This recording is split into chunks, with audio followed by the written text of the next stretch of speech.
All right, welcome everybody to What's New, What's Coming, Financial Consolidation and Close. I am Rich Wilkie, and since we have all not gotten together in person for so long, I shared my picture there just so you all remember what I look like. So thanks for coming today. I think some of you probably attended the Matt and Hari session just before this, and that was a great session and pretty good, pretty informative in there. So hopefully I won't overlap too much with some of the material they covered. If you haven't met me before, I'm responsible for all of the financial close products at Oracle, both on premises as well as cloud. And I've been with Hyperion, now Oracle, for 21 years. So I've been doing this quite some time. I started at Hyperion back in September of 2000. Safe harbor policy, obviously we're going to talk about roadmap today. So anything that's a future deliverable, I'll give you a best bet as far as when some of these things are coming, but to understand that those dates can and do change. Many of you have been with us for long enough to know how that happens. Obviously our goal is quality ahead of pushing something out, and we need to make sure it hits all the right marks. So roadmap today, or agenda for today, I already gave you my introduction, so you know who I am. Talk a little bit about some of where EPM is at today, and then I'll drill into really the financial close update from a cloud perspective. I thought I'd close a little bit with some of the on-prem, maybe talk about HFM if there's any HFM customers on the call today. So shouldn't take the whole hour, so feel free to throw any questions in the Q&A. We can get to those at the end. So hopefully this isn't new to many of you, and hopefully many of you are very familiar with what we're doing with cloud EPM. But we really, on our journey in the cloud here, we're really doing something different, and we think it's uniquely different. So we have a common platform that all of our different business processes are built on. And we really have tried to go very deep with what we're doing. We're not trying to have sort of starter kit content out there. We really want to build extremely deep and broad functionality to really align with customer expectations, but also customer needs. The unique thing that I think we've done here also is that last bullet point. We've really focused across the board on best practice content. So as opposed to having to be an expert, VB coder or anything like that, we're really trying to push out as much best practice content that we can and make it just something that you can enable and do some small configuration with, as opposed to having to sort of write it from scratch. The way we're able to do this is, quite honestly, many of us have been involved with you and in this industry for quite some time. On my team alone, I've got the original Hyperion Enterprise product manager. Everybody on my team was involved in HFM. And I mean, I started on HFM in version 1.2. So we've all been doing it quite some time. And I think we know what people like, and excuse me, we know how people use our software. So we tried to really carry that forward into what we're doing on the cloud. Excuse me as I'm choking. If you're wondering, it's not new here. We've been doing this for over 7 years now. I can't believe we're almost in 2022. My, how time flies. But we started off back in doing planning in 2014. Consolidations was added in 2016. So that's, been out for a really long time, really robust functionality. We've added tons and tons of features over the years. And I think, we've really listened to our customers and really delivered on what their expectations were. And I'll cover a lot of that as we go forward. I know Matt showed this. There's a ton of customers out there across all industries, across all countries. Sometimes people say things like, well, I'm not sure if the cloud's too new. Okay, it's not new. So I think we can all establish that. And it's obviously where people are. And it's what people want to do. And so, our job is to make sure that we've got the right sets of capabilities and functionality to enable you to be successful. And I think that's something that we're delivering on. So just a small plug for Customer Connect. I know that was Hari posted the link in the last session. but Cloud Customer Connect, and it's cloudcustomerconnect.oracle.com, is really an awesome community and something, if all of you should be taking advantage of. It consists of 3 different areas. Forums are an area where you can go ask questions, answer questions. Obviously, lots of different people monitor it from within Oracle, external to Oracle, but it's really kind of that place where the community can share and help each other out. There's also the events area. That's where we do lots of recorded webcasts, so you don't have to be live in person. You can attend the webcast at any point in time. You can download the content from it. And we're always happy to do more and different types of webcasts. In fact, I have a meeting later today just to discuss actually some new topics that we're going to put up there. So definitely check that out. It's a great way to stay educated, understand everything from tips and tricks to best practices to roadmap discussions. And then finally, Hari mentioned this, the Idea Labs. That's where all enhancement requests are logged. The really great thing about Idea Labs versus the way we used to do it was you can see what everyone's asking for. You can rate it with a thumb up or a thumb down. You can add your own commentary to someone else's request. It just lets you really be an active participant, within helping us drive the roadmap. And realize that we look at that every week, and that's an active driver of our roadmap. So it's your chance to weigh in not only on what you would like us to do, but also see what other people are saying and weigh in on that. So definitely check those out. It's really Customer Connect is something just vitally important to all of our success with the software. So let's drill a little bit about what we're doing with the close. Now, we like to talk about connected close because I think it's more than just consolidations. I'm going to mostly focus on consolidations in this discussion today because that's what the topic is, but realize the connected close covers more than just that. Because all of you, when you do your close, you're really starting off from, say, the subledger and working your way all the way through reporting. So there's a lot of aspects that go into that close process. There's a lot of users involved at different points in time. And so, we focus on covering that broad set of functionality and capability and making sure that you have the right, functionality to accomplish that. So when we talk about, that process, right, you start with your posting of your subledgers and you work your way all the way through sort of your compliance activities. And there's many things that happen in there. The consolidations is obviously one critical part of it, but you have to wrap all the way that out. And automation is something that is becoming more and more relevant and important to people. So we have our intelligent process automation capability that lets you monitor, automate, sign-offs, all sorts of great things. That's something we're seeing more and more uptake on from our customers who are looking for ways to take a complicated process and simplify it as much as they can and leverage automation as much as they can. So really interesting way to kind of bring this whole complicated user-driven process into the mainstream with automation. So we kind of break it down why we think the financial close from Oracle is the best. Obviously we think we've got a really great platform, but we think that it's very flexible. And so what we're trying to do is allow you to, have the close, planning, et cetera, real capabilities that you need without sort of building an inherent dependencies on each other. We also have really focused on the cloud on upgrading our reporting. Many of you, if you came along from the Hyperion days, you're used to FR and SmartView, and those capabilities still exist.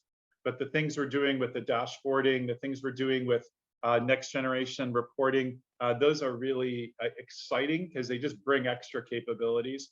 And then obviously just delivering more capabilities and automation. Those are really sort of 3 key points that I think allow what we're doing in the cloud to be unique and also to be better. So we have these value surveys. Many of you have probably seen it. It's just interesting because these are our customers telling us and answering questions. I think the most interesting ones here, 84% reported reducing the number of days to close. It's a pretty great number. 92% reported more value during the pandemic. So that's a good value point right there. 41% fewer manual adjustments. So all these are sort of things that you would typically look for in a closed project. And it's nice to see the validation of that, coming through. So I did mention, sort of our history in this, and sort of I started at Hyperion in 2000. I will tell you, and many of you know this if you've seen me present before, because I'm freakishly proud of it.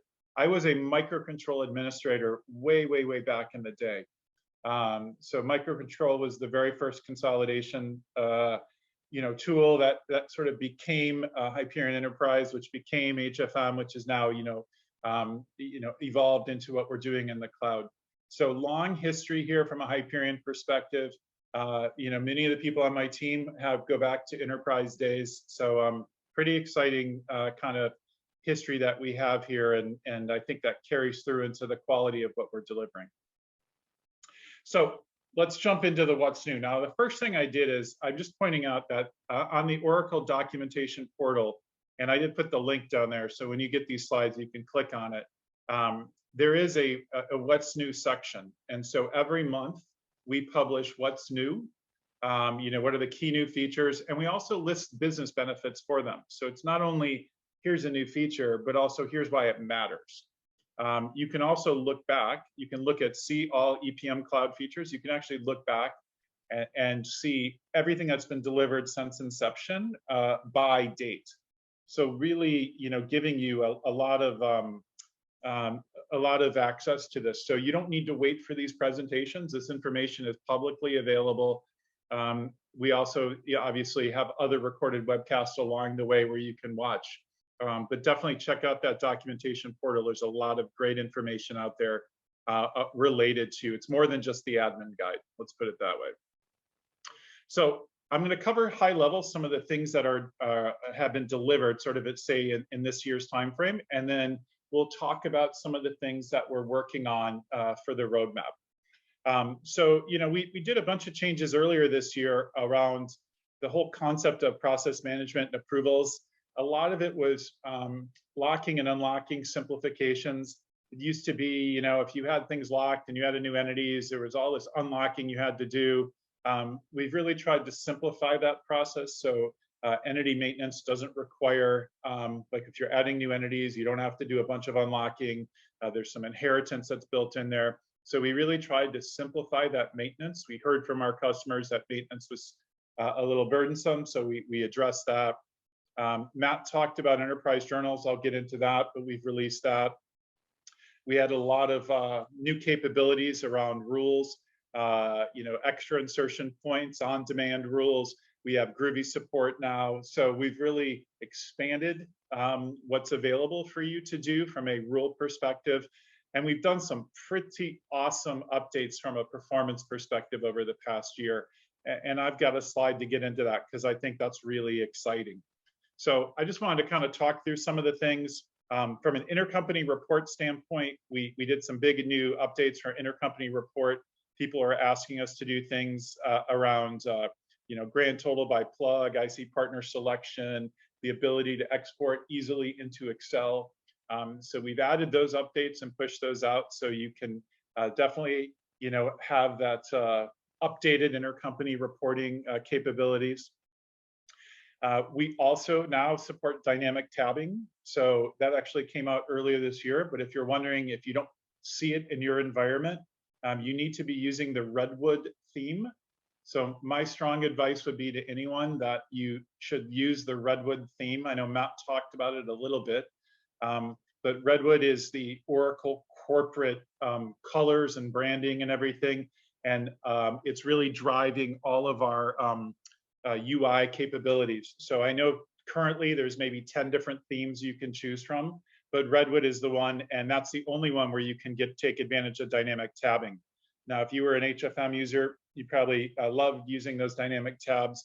Works very much the same way, but you can see here on the bottom, I've got 2 different tabs open. I can toggle between those 2. I can add more. So it lets me sort of be the multitasker that I always want to be. It also just is a much more efficient usage for you and your users. So definitely check that out with the Redwood theme. And we also came out with a big update. We call it Dashboards 2.0.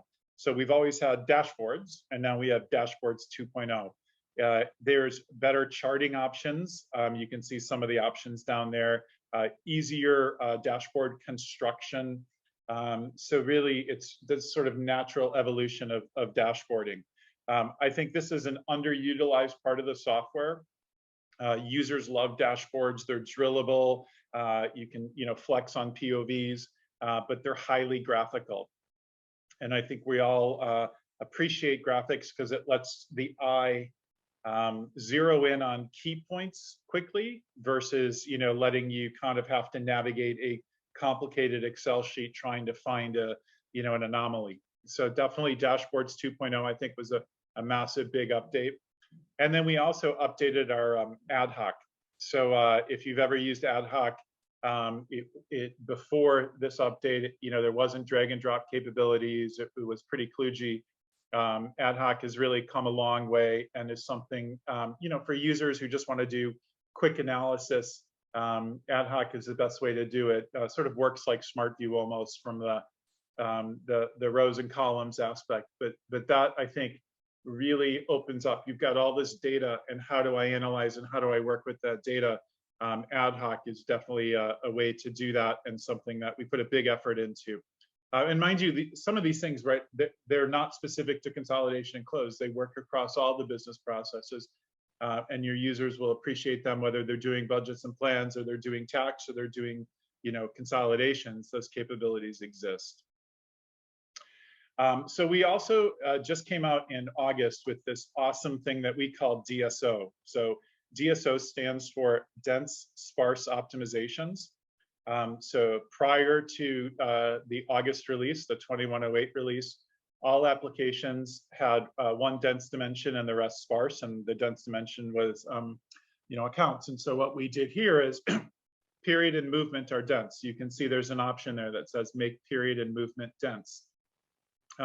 What we did over a long time, and with additional coding, is we figured out that if we go to this change, applications are smaller, so i.e. quicker backups, easier imports, like snapshot doing, but also much faster. So from a consolidation standpoint, data load standpoint, et cetera. And I've got some things to show you, but definitely something where we're seeing really good results from the customers who've made this move. I think so far we've seen maybe 300 customers have made the move in the couple of months. And it's something that we think is worth it for everybody to do, just simply because of the benefits that we're seeing from the performance standpoint. There is a UI to do this, right? So you just have to walk through it. It's all fully documented, in the admin guide, and as well as it was in the what's new in August.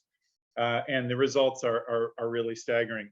So here's just a sample of 11 different customer applications. Obviously, I don't list their names, but these are customer applications.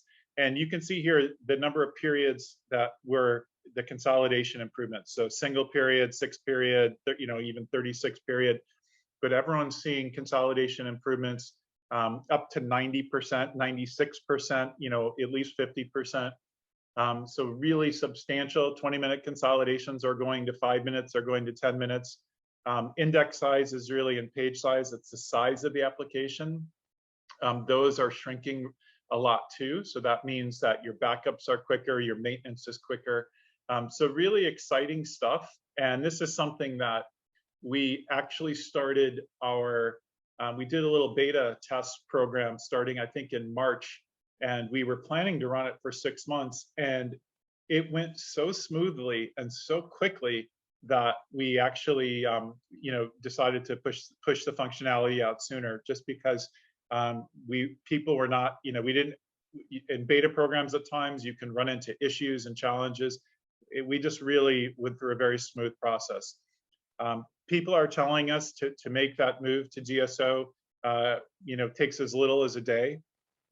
Basically, the migration itself isn't particularly very long. It depends on the size of your application.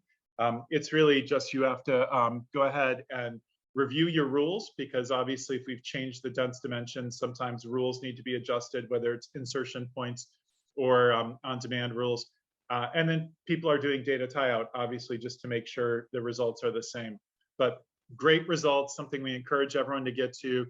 We just did a Customer Connect webcast basically on this topic, so you can go check that out.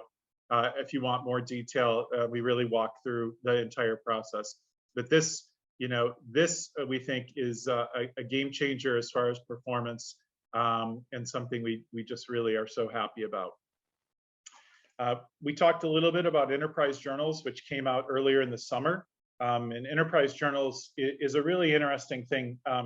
We have so many customers who are asking us across all of EPM business processes, so not just focused on consolidations.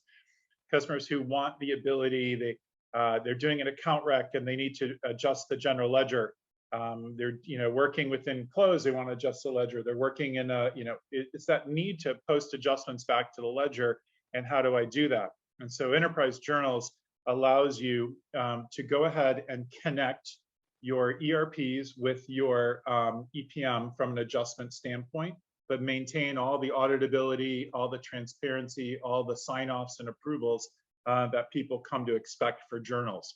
So enterprise journals does not replace consolidation journals. It complements it. So there's really consolidation journals are what people use in financial consolidation and close. Enterprise journals is an extra capability on top of that. And really, if you see what it does, it lets us have templates. So we can have templates. We can create any type of journal. We can post back to whether it's Oracle's ERP cloud, or whether you want to go back to eBusiness Suite, or whether you want to post back to SAP. All those capabilities exist. You have all different types of validations you can build into the journal templates and the journal process. And so it really does robustly let you have that full auditability going from EPM back to the ERP, as well as showing you all of your journals by status, because we do get a status back. So we do know if the journal is successfully posted, and different roles that users have. So really robust capabilities. But we've talked to many customers over the years who have a need to sort of centrally manage their adjustment process. And that's really where they're taking advantage. Many are taking advantage now of enterprise journals. This is surfaced in financial consolidation and close business process, but the capabilities, remember, really can exist outside of even that. So that was sort of a quick rundown of some of the things that have been released. And obviously, I have more over there. The one thing I would say that's pretty exciting, and we're working on a webcast for, is Groovy support. So Groovy lets you do, Groovy is a programming language, and it's been available for the planning folks for a while now. And what it does is it lets you build in sort of an advanced level of customization. So, if you have some very specific need or want to do some creative validations, or, just something kind of interesting, you can use Groovy to build that out. It is customization, it is some code writing, but it does allow you to really deploy interesting, problem solving. And actually, that's something where we've even added a segment in the documentation with a couple examples of how Groovy can be used, to facilitate different use cases for it. So something you might want to check out. So now talking about looking ahead. And so looking ahead is things that we're working on. This isn't like way off stuff. These are all things that are actively being worked on that you will be seeing over the next year kind of time frame or less. I've highlighted 3 that I'm going to cover later, and I'll get to those. But I wanted to cover a few other things in here as well. We're definitely looking at doing an update to our journal reports. So if anyone is working with journal reports, we're going to do a refresh on that and add more options for how you can do it, as well as bringing capabilities into SmartView. We have an update coming out actually in this month, so this Friday, from a performance standpoint, where multi-period consolidations are going to significantly be reduced. So typically people in the consolidation world are doing monthly consolidations, right? You close January, you close February. But oftentimes people load in, say, 12 periods of budget and need to consolidate budget data. We have a pretty big enhancement coming in to improve the performance of multi-period consolidations. We're looking at updating our governors, expanding our scalability of that, and then also bringing in more debugging and rule optimizations to alert people to, is your rule written in the optimal fashion, and are there updates to it? So lots of exciting things happening, both from a sort of core performance standpoint as well as from a functional standpoint. I'm going to drill into the functional stuff now with some further slides. So each FM had something called phased submissions. We're working on phased approvals here. Phased approvals is basically the ability to, when you approve, you're not just promoting an entity, but you can promote a slice of the entity. So basically, your slice could be typically what people would do is Workday 1, they would promote Flash, Workday 2, they would promote income statement, Workday 3, balance sheet, Workday 4, cash flow. That would be your slice, would be those different, you define what your slice is, but then that slice goes through its own phase of a process approvals. So all those capabilities are very similar. If you knew what we did in HFM, it's very similar concept, what we're doing here. We actually are just kicking off our beta for that this month. And so we will be testing the capabilities of some early adopter customers and then rolling it out subsequent to that. But we're really excited about what this provides. The nice thing here is, you can create your own approval groups, and then you can assign approval groups for different phases. So, you can have different processes based on the different phase. You're not locked into everybody does it exact same way. It's really dependent upon how you want each phase to work. And you can have different owners by phase. So someone might be involved just for phase 1 and phase 3, but not involved for phase 2, or you might have different owners or different priorities for those. So you can really build out a fairly robust process based on your needs, and you're not locked into any sort of requirement defined by us. So pretty exciting. Like I said, this is something that we're kicking off early access to this month, and you should be looking for this coming out in early next year. I talked a little bit, this is one of those interesting things is you can also do it by scenario. So oftentimes you might want to do this just for a certain, maybe actuals, but you're not doing it for budget. You only want to do it for a certain year. So highly configurable. You can, you might only want to do it every 3 years based on, your process. But exciting because it gives the power to you to configure it to exactly what your business needs are. Some other key roadmap items that we're working on. We have this concept called virtual time dimension. So, today, if we have a period dimension and a year dimension, and if you're building a form and you want to do a period offset in your form, that would be something like, period -3. The problem is we don't incorporate the year in that period -3. So in February, you really mean period -3 would be December of the year before. But the system today doesn't know that. With the virtual time dimension, the system would actually know that. And so it would actually not only slide back 3 months, but it would also go back a year as well and handle it accordingly. So virtual time is something that will make form construction, report construction, grid construction much easier as you're doing variance analysis like quarter over quarter or year over year. We're also adding multi-cube support. So multi-cube will allow you today, the data resides in a single cube. There's also a rates cube, but really it's that single consol cube. We will be adding the ability for you to have extra cubes that would all be linked together, but can be used for additional reporting, additional analysis, just giving you more flexibility within the application by having additional cubes available. And then also from a consolidations perspective, we will be adding the ability to track shares. So today we have ownership %, but we're going to add the ability to track shares. as well as we're working to eliminate the annoying need to reconsolidate history when you move an entity. So sort of the org by period use case, when you move an entity from one parent to another parent, and oftentimes you have to reconsolidate to get the opening balances to roll. We're working on a update to eliminate that need and have that done automatically. So once again, the virtual time is something that totally is about usability. It's about, making forms easier and more flexible. Multi-cube is about giving the power, more power to you to do more analysis, more reporting capabilities. And the advanced consolidations is about the nitty-gritty need to just deliver more and more consolidation-specific functionality.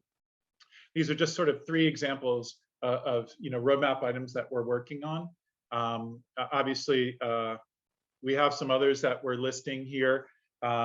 Things like no input rules is an interesting one, and then we're bringing in some very interesting machine learning capabilities. You'll see that kind of rolled out over time.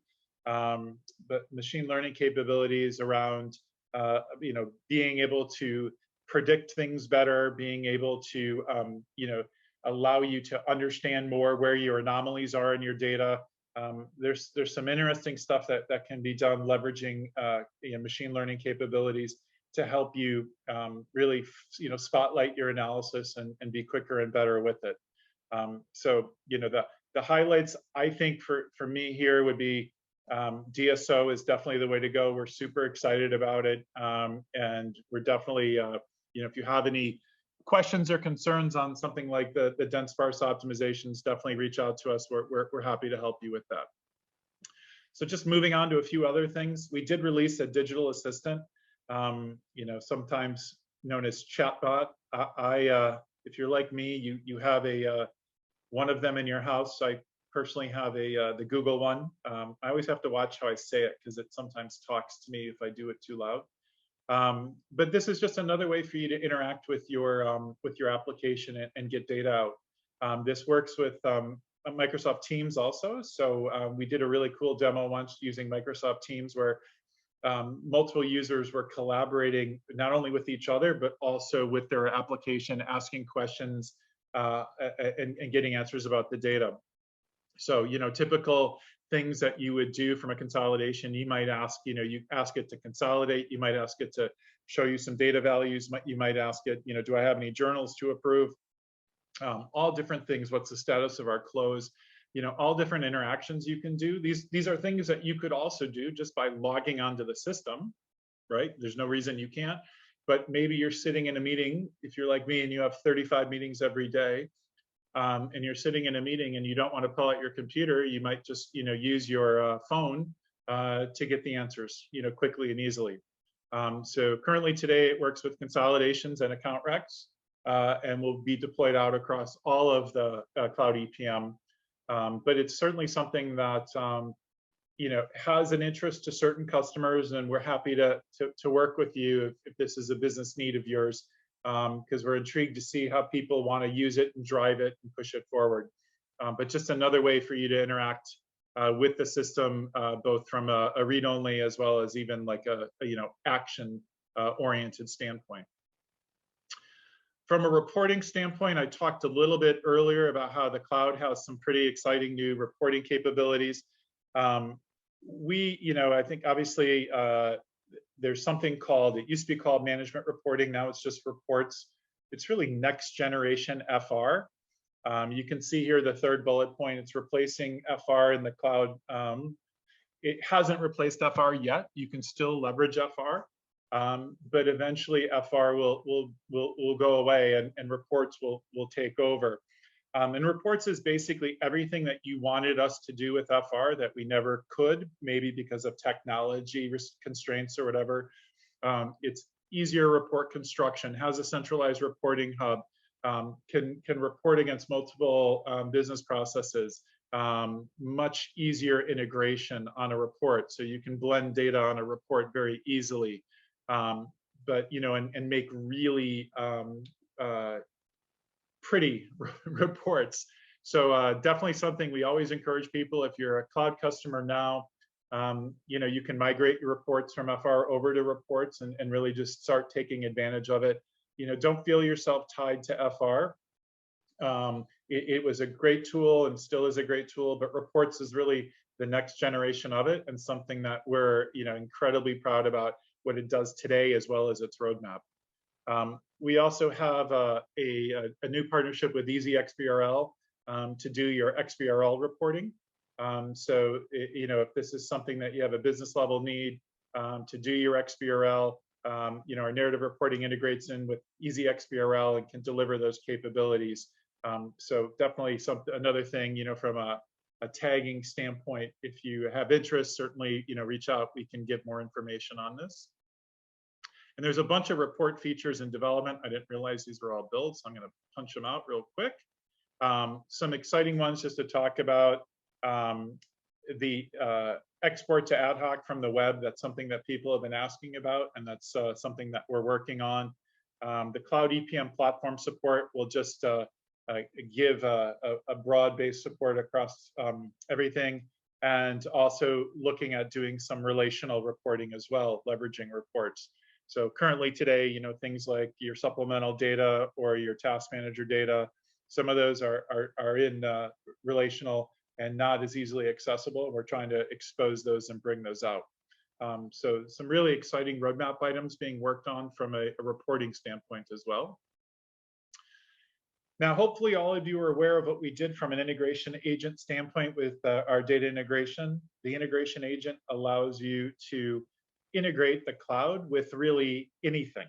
So obviously a lot of people have general ledgers in the on-premises environment and wanting to integrate and automate from their on-prem ledger all the way to the cloud. Integration agent's the ticket for that. Integration agent also lets you talk to other third-party cloud applications. It really lets you sit in the middle and provide that bridge. Think of it as the Uber adapter to integrate data integration or data management. So it lets you monitor, automate. You can script in there if you want to do any type of scripting, prior or post to the process. But it really does allow you to connect Cloud EPM to any data source and allow it to be that central point. It also does let you push back too. So it's not only any data source, but also data target if you need to push data back to anything.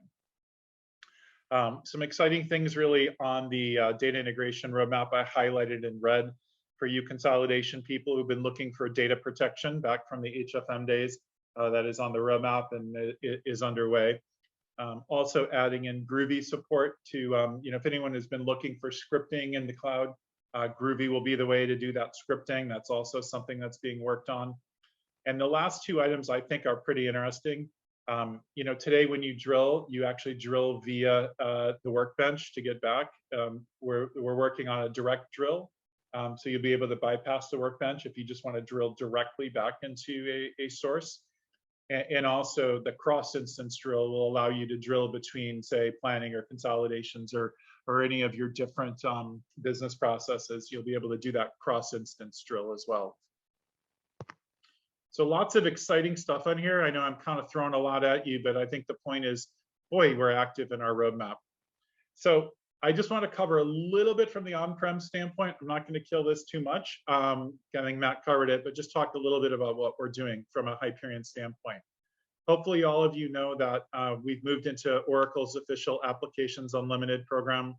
And that really will give premier support. I'm trying to find where it is. That gives you premier support. Oh, this is the problem. You can't read it. Sorry. You can't read it because the slide changed format. That's totally my fault.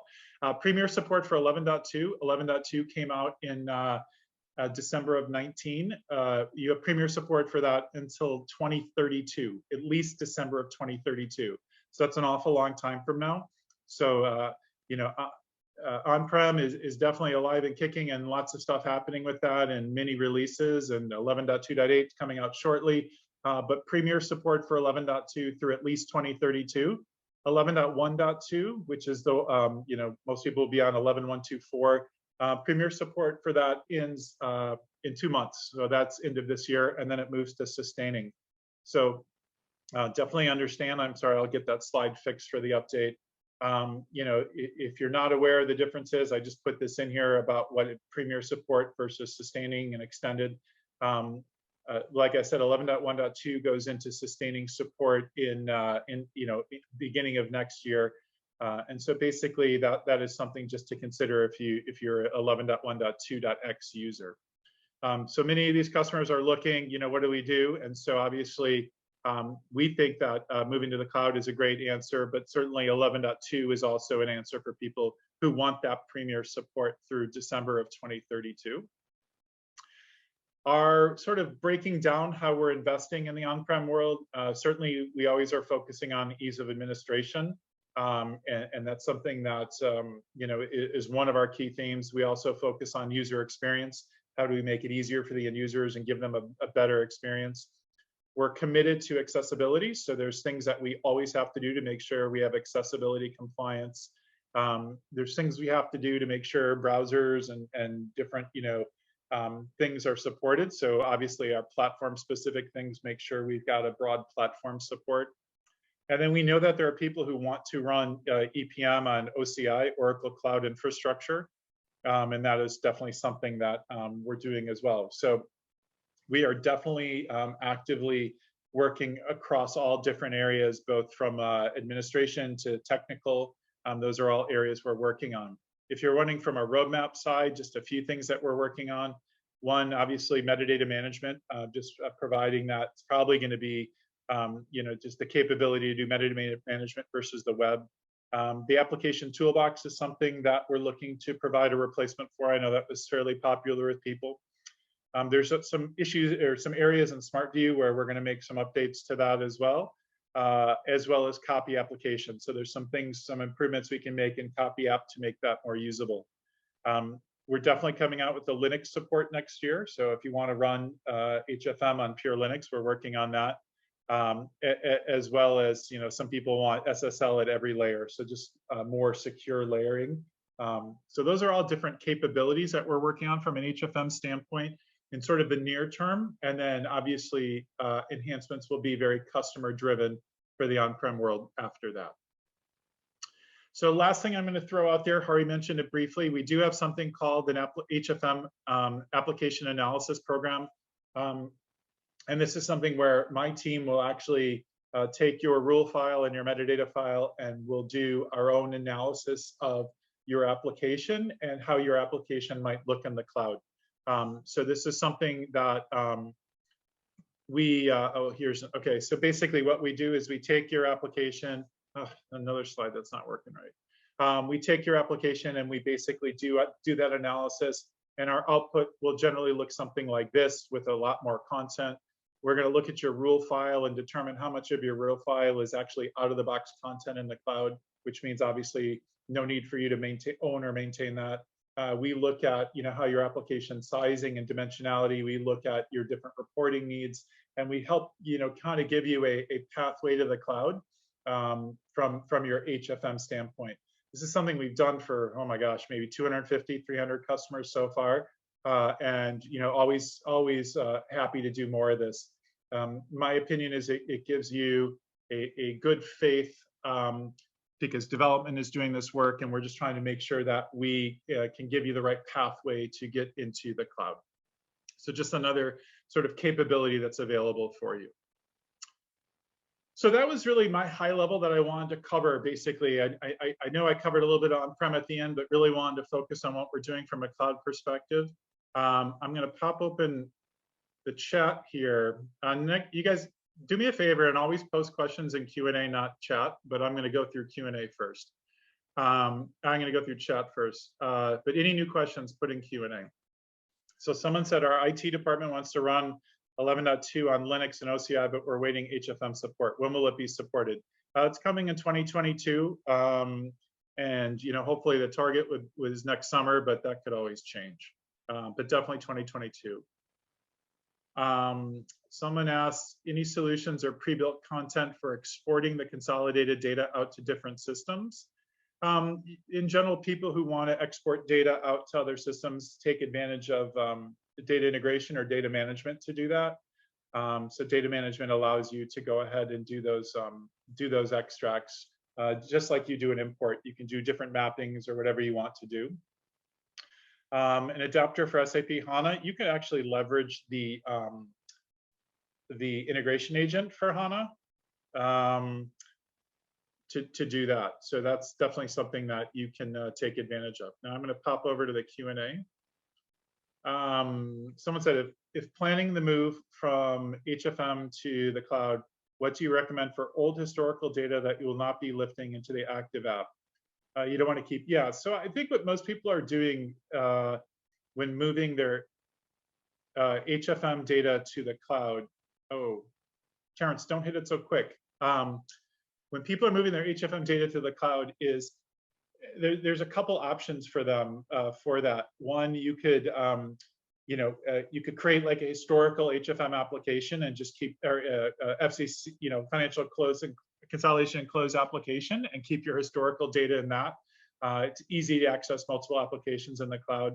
Some people are also doing, we have something called the freeform application, where they're just throwing their data in the freeform application already consolidated.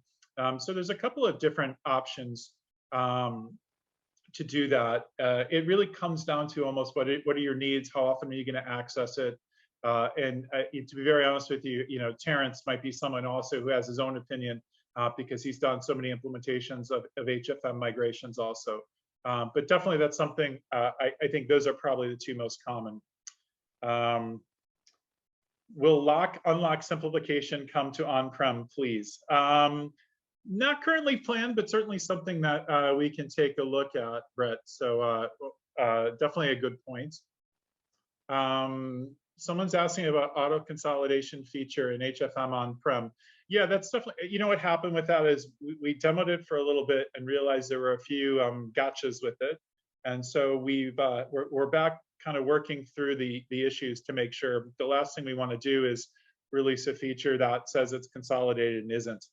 So that is something that we are working on. But I would think that's probably something likely in the next the next year or so. The roadmap item related to eliminating need to reconsolidate history when moving entities. Does that mean entity will change into a dense dimension? No, not at all. Essentially, when you're doing a typical org by period move, and entity Rich Wilkie rolled into Klaus, and now entity Rich Wilkie is rolling into Cedric. In order to get all the opening balances rolling forward properly, there's a need to reconsolidate history to get that. Because remember, we do all those roll forwards ourselves, but we need the system consolidated to get those rolling. It just means we're going to automate that process. So when you make those changes, that you won't have to go back and do all that reconsolidation of history. We'll do that automatically for you. It's the #1 thing people kind of complain about with our current org by period functionality. So we're just looking to solve that. All right. So I think I'm not seeing. Oh wait. No. Just looking to see if there's any other questions here. Okay, so I still have a few minutes left. If anyone has any questions, pop them into the Q&A. I'll give it 30 seconds while you're thinking. So I'll fix those 2 slides where I had a little formatting issue, and this will be available for you to download. Obviously, if anyone has any questions, rich.wilkie@oracle.com, certainly reach out to me, happy to help. Looks like we don't have any more questions. So with that, I think I'm gonna call it a day. Thank you everybody for attending. Certainly always reach out, ask questions, happy to help, but thank you today for coming. Appreciate it. Have a good one.